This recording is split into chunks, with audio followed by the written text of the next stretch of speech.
Dois-je le quitter ou prendre le risque de m'attacher? Bonjour à tous, bonjour à toutes, c'est Fabrice Julien, coach auteur expert en séduction depuis 2010 et dans cette vidéo je vais répondre à Alice. Alice qui n'est pas Alice Bergelac, je précise, qui m'envoie un message en me disant « Bonjour Fabrice, sache tout d'abord que j'adore tes vidéos et l'énergie que tu y mets, je regarde tout le temps. Merci, merci. Faut penser à manger, dormir et boire aussi. J'ai rencontré quelqu'un depuis un mois. Ça se passe bien, mais je vais partir vivre en province dans 2-3 mois. Je ne sais pas si je dois continuer de le côtoyer ou non, car j'ai peur de m'attacher. Et comme je pars, que ça se finisse le jour où je partirai. Qu'en penses-tu? Dois-je continuer à en profiter au risque que je m'attache ou non? Car une relation à distance sans base solide, c'est quasiment impossible et c'est rarement accepté. Merci d'avance pour ton retour, bonne journée à toi. Alors moi, il y a déjà deux choses qui me choquent, c'est que si Alice prend le temps et l'énergie de m'envoyer ce message, c'est qu'elle est déjà un peu attachée. Allez, je vous dis tout juste après l'intro. Mais avant de commencer, je vous offre un guide gratuit sur la séduction ainsi qu'une série de conseils gratuits eux aussi par email. Pour les recevoir, si vous êtes intéressé, c'est très simple. Cliquez sur le premier lien dans la description de la vidéo. Si vous êtes motivé, vous le trouverez. Abonnez-vous et activez la cloche parce que si vous ne le faites pas, YouTube ne vous préviendra pas à la sortie des prochaines vidéos et vous allez rater des pépites. Mettez un like pour me faire savoir que vous pensez que cette vidéo est utile et pour que j'en fasse d'autres comme ça ou sur ce thème-là. Si vous pensez que ce contenu est utile, partagez-le en public ou en privé, je comprendrai. Vous pouvez aussi me laisser un commentaire, je les lis tous et j'y répondrai avec grand plaisir. Donc moi, la première chose que je trouve aberrante, c'est qu'Alice me dit ça se passe bien avec ce mec, on se kiffe. Je veux y mettre fin parce que dans 2 ou 3 mois, je vais peut-être déménager. On ne met pas fin à un bonheur présent parce que peut-être dans 2-3 mois, on devra y mettre fin. Tu vois ce que je veux te dire? Oui, parce que ça fera plus mal si je m'attache. Mais si elle prend le temps de se torturer comme ça maintenant, c'est qu'elle est déjà un peu attachée. Moi, je suis pour, tu sais, je suis un peu un mec qui vit au jour le jour. Pas tout à fait, mais dans le sens où si tu as l'occasion de vivre une histoire d'amour, mais vis-la à fond.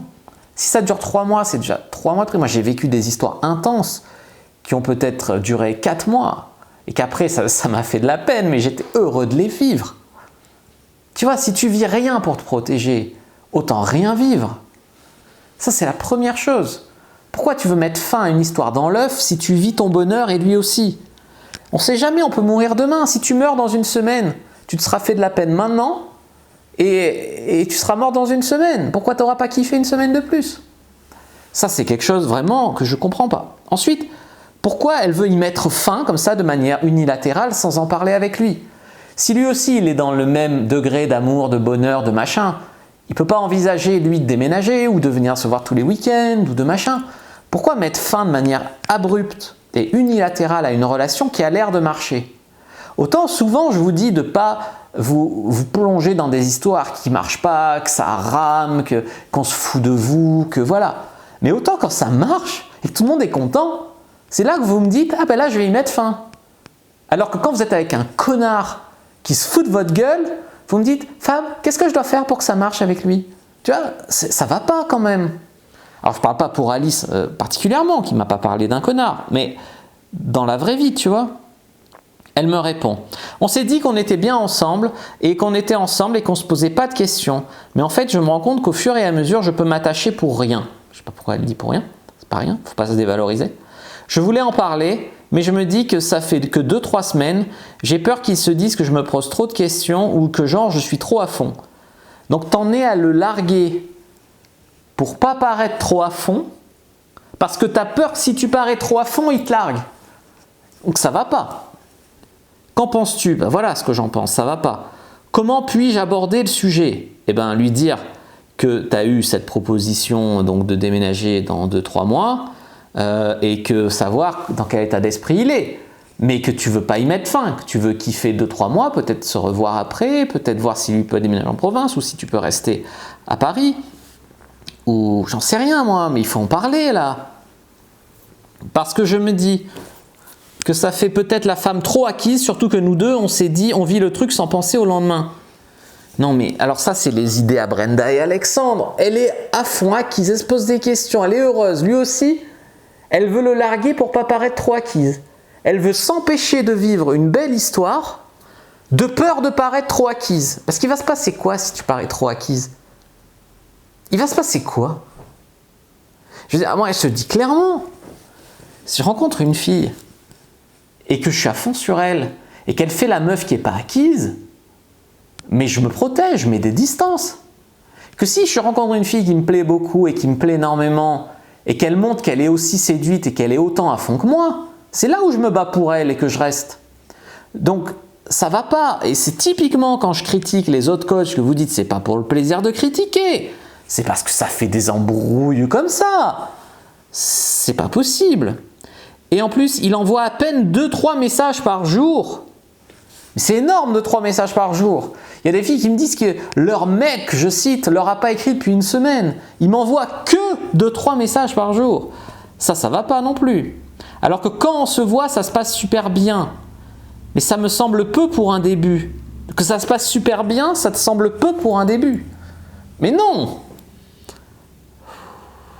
Il m'envoie un message le matin, un le soir, pour quelqu'un qui se dit intéressé quand même. Mais bon, il y a un manque de référentiel, il y a un besoin d'être rassuré de ouf.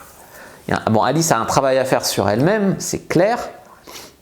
Mais il y a des idées à la con là derrière. C'est pas qu'Alice et voilà, mais j'ai peur qu'elle gâche son histoire dans l'œuf avant même de la vivre, de peur d'eux, on ne sait pas trop quoi. Parle-en au moins avec lui avant de le larguer de manière unilatérale parce que tu es trop amoureuse. Bah, c'est pas de l'amour si tu largues quelqu'un parce que tu l'aimes trop. Enfin, je sais pas, si quelqu'un dans les commentaires a un autre avis que le mien, parce que là moi, j'ai même du mal à comprendre le problème. Le problème que je vois, le seul problème de fond, c'est la peur de se confronter à la vérité. C'est soit éviter en se mettant soi-même hors jeu, soit ne pas avoir le courage de savoir si oui ou non ça pourra continuer. Et là, il y a aussi un problème aussi de... C'est sûr, la vie c'est un risque, tu n'auras rien sans prendre des risques. Hein. Comme on n'a pas un job sans passer un entretien d'embauche, hein. C'est comme ça. Tu ne peux pas vivre ta vie sans prendre un risque. Donc si tu veux une histoire d'amour, il faut prendre un risque. Moi, j'y comprends ça.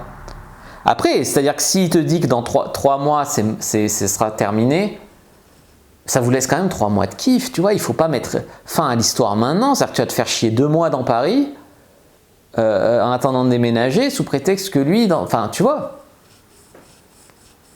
Ou alors, si tu veux pas t'attacher, il faut vous voir moins souvent. Il faut vous voir une fois par semaine ou moins. Mais là, tu es dans un entre-deux qui mène dans le mur, ça c'est clair. Voilà. Voilà mes conseils. Je vous attends les votes dans les commentaires. Alice les lira sûrement aussi. Je vous dis à bientôt et que le dieu de la séduction soit avec vous les amis.